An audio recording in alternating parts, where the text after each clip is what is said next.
Good day, YouTubers, and welcome back to another installment.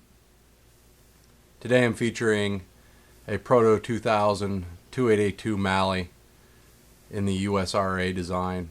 It's decorated for the Pennsylvania Railroad number 376. And I've had this locomotive for a couple of years. It's been primarily just sitting in my glass storage and looking pretty, but it's a excellent running locomotive. Looks great. Actually looks fantastic. It's one of the smoothest plastic steam locomotives on the market. Now, some people have complained about slippery wheels, and personally I haven't found that to be the case. But I generally run fairly gradual grades. The biggest grade I run is 2% with 38-inch radius curves.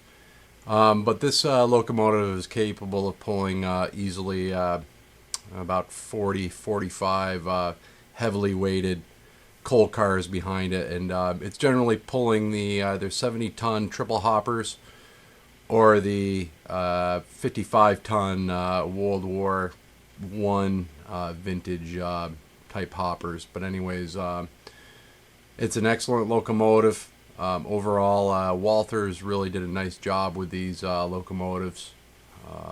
The detailing is excellent. The only comment that I have regarding the detailing is that it is relatively fragile. So when you do handle these steam locomotives, be careful. Now, I installed a Tsunami steam decoder in this, and I installed two different speakers in the tender. One is the 28 millimeter square high bass, and then the second speaker is a 1.1 inch round speaker.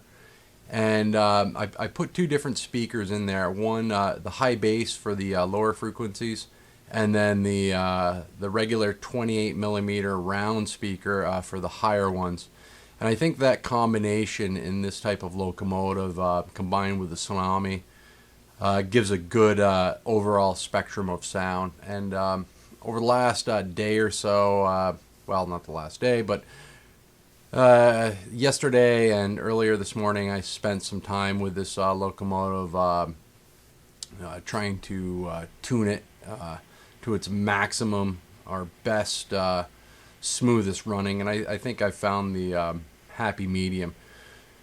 As far as chuff rate, it is set for the automatic chuff rate. Now, on a couple of the on most of my Tsunami installs, I do install a cam, but that's fairly labor intensive, and for this one I just wanted to get it up and running, and I think the results are pretty excellent.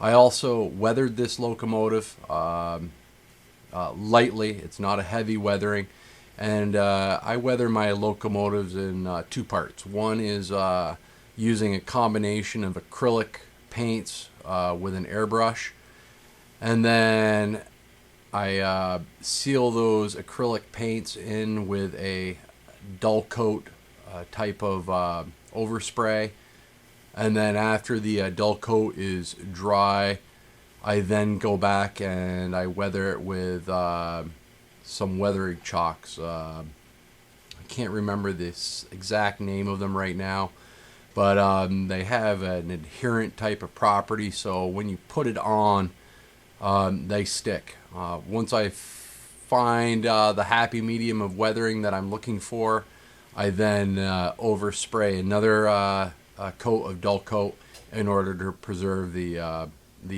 weathering powders. So let's sit back, relax, and give a look and listen. Here we go.